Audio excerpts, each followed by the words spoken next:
Ernest Miller Hemingway was an American novelist, short story writer, and journalist whose simple and understated writing was a strong influence on 20th century fiction.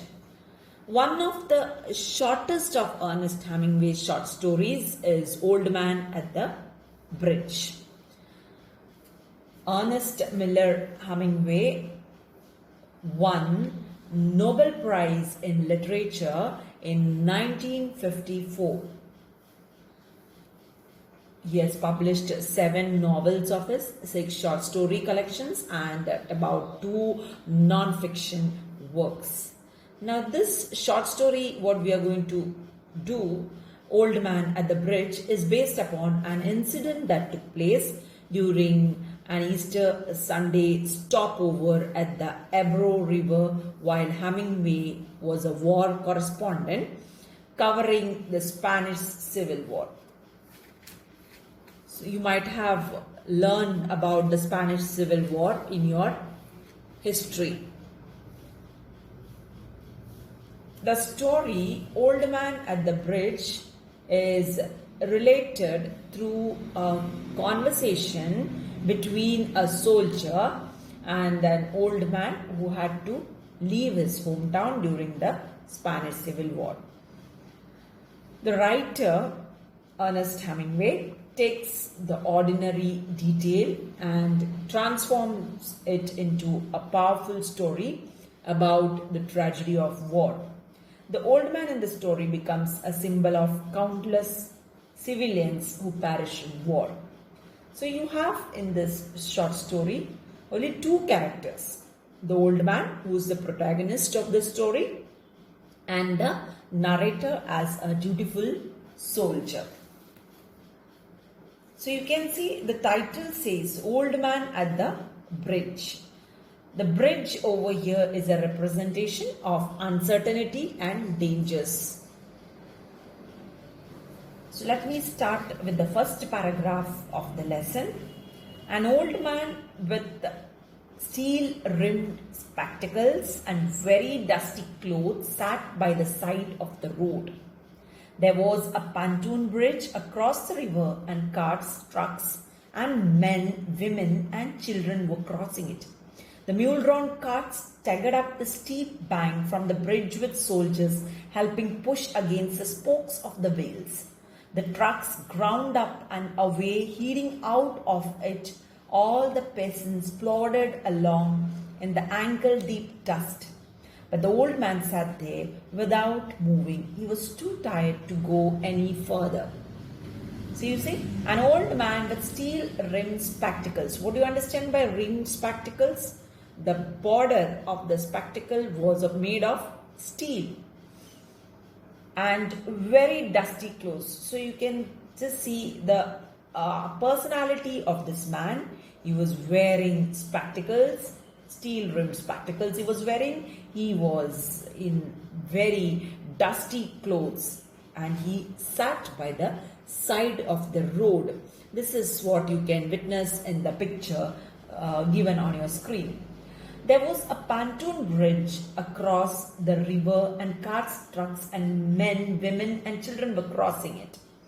Pontoon bridge means temporary bridge, a platform. You see in the picture.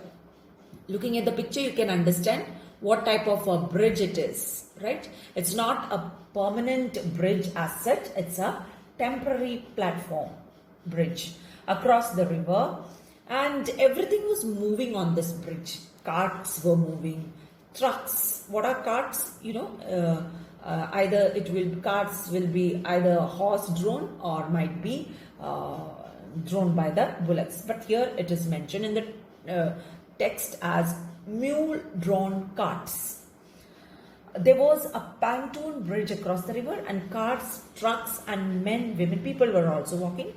Children, ladies, men, all were crossing the river, walking on the bridge. The mule-drawn carts staggered up the steep bank from the bridge with soldiers helping push against the spokes of the wheels. Now the mule-drawn. What is mule now? What is mule? Mule is the offspring of a horse and a donkey. Offspring of a horse and a baby of a horse and a donkey is called as mule. So the mule drawn carts. So the carts were, so you can see the mules, it's little like a horse and little like a donkey. It's not as big as a horse, nor it is very small like a donkey, right? So it is medium in size, you can see. The mule drawn carts staggered up the steep bank from the bridge with soldiers. So the carts were drawn by mule. Mule drawn carts staggered. What do you understand by the word staggered? Walked with unsteady steps. Walked with unsteady steps. That is what staggered means. So these carts, these mules were pulling the carts in unsteady steps up the steep bank from the bridge, with soldiers helping push against the spokes. So it was not moving in a proper manner. So who was pushing the carts? The soldiers.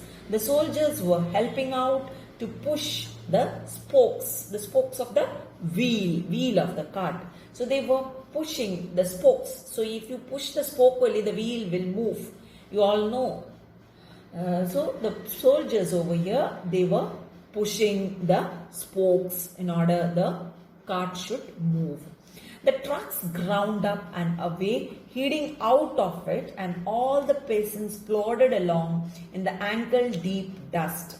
Okay, the trucks grounded up and away, heading out of it. So out of the trucks, who came up? So you know the trucks which came over here, it stopped over there. The people came out of it, and all the peasants plodded along.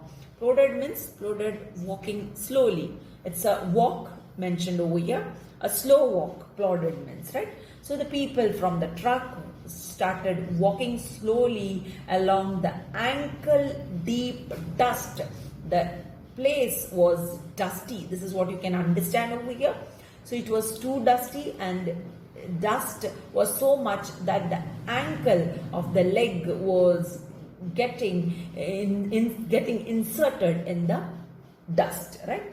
So they were walking in it, but the old man sat there without moving. But you can see the old man, there was no reaction in the old man at all.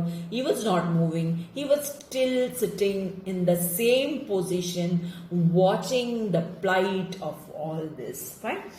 He was too tired to go any further, right? So the old man was an aged man. His age is also mentioned later on in the text as we come across it. So it is not mentioned here. This man was too tired, right? He was very tired to go any further. He couldn't move any further. So he sat over there and he was just watching all these things. It was my business to cross the bridge, explore the bridgehead beyond, and find out to what point the enemy had advanced. It was my business. Now, who is this my over here? My is the narrator. And I told you in the very beginning, the narrator is a dutiful soldier. He is a soldier. So, narrator is a soldier in this text. So, he is speaking about himself. It was his duty, saying, it was my business to cross the bridge. So, it was his duty to cross the bridge and find out, discover, at the bridge head beyond, find out to what point the enemy had advanced. So it was his lookout to check every now to the bridge head to see how far the enemy had advanced, how far the enemy had reached. I did this and returned over the bridge. There were not so many carts now and very few people on foot, but the old man was still there. So every now and then he used to go to the bridge head and used to look out the distance between the enemy and the bridge. So that was the soldier's lookout. That was the soldier's business, right? So this the soldier did very often. He did this and he returned back to the bridge. There were not so many carts. By now, all the carts have passed the bridge. They have already gone across. And very few people on foot and very few people were walking on foot. But the old man was still there. But the old man was still sitting on the bridge without moving from there. Where do you come from? I asked him. So the soldier went to the old man, seeing his condition, sitting over there without making an attempt to move from the bridge. He was all alone, sitting on the bridge. The soldier went to the old man and asked him this question: "Where do you come from?" On this, the old man replied, "From St. Carlos, from St. Carlos," he said and smiled. This is what he did. So the old man said that he was coming from San Carlos. He said this and he just smiled at the soldier. That was his native town, and so it gave him pleasure to mention it, and he smiled. So this is what happens in normal human being. When anyone asks you about your native place, you will be very happy and excited to mention your native place. So same is the case shown by the narrator over here with the old man. Fine. The old man was very excited, very happy to say that he belonged to San Carlos, which was his native place. I was taking care of animals, he explained, and this is what he said.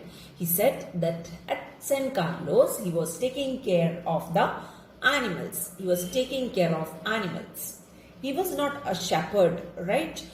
This is what we are going to learn further in the text. He was taking care of animals, he said. Let us see of what animals he was taking care. Oh, I said, not quite understanding. So I did not understand when he said that he was taking care. This is what the narrator says. I did not understand what the old man meant by saying that he was taking care of animals. So, oh, I said, without proper understanding of the line spoken, the sentence spoken by the old man, I was taking care of animals. Narrator didn't understand what he meant by it. Again, you can see in the next paragraph, yes, he said, I stayed, you see, taking care of animals. I was the last one to leave the town of San Carlos. He did not look like a shepherd nor a herdsman, and I looked at his black dusty clothes and his grey dusty face and his steel-rimmed spectacles and said, what animals were they? So this is what had happened. Again, the old man repeated, yes, he said, very proudly he is saying, I stayed, you see, taking care of animals. This is what the old man said. I lived at San Carlos by taking